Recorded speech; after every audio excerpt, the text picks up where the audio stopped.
د ملګرو ملتونو د سرمنشي انټونیو ګوټریش وان سټیفن دوجارک تېره ورځ په جنیوا کې د اقتصادي او سوداګریزو چارو په اړه د چین او امریکا د لوړې کچې وروستي خبرې اترې د نړیوال اقتصاد لپاره مثبتې نښې بللې دي.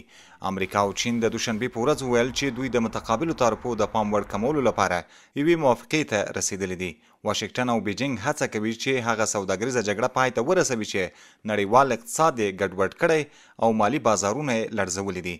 د امریکا د خزانې وزیر سکاټ بیسنټ په ژمنیو کې د چینایي چارواکو سره له خبرو اترو وروسته خبریالانو ته ویلي چې دواړه خواوې د نوي ورځو لپاره د اقداماتو د درولو په خاطر موافقې ته رسیدلي دي. د چین او امریکا سوداګریزې اړیکې د نړۍ په اقتصاد کې مهم رول لوبوي چې ګډ اقتصادي تولید د ټولې نړۍ له درېیمې برخې څخه ډیر جوړوي او د دوه اړخیزې سوداګرۍ حجم چې د نړۍ د سوداګرۍ شاوخوا 5مه برخه جوړوي.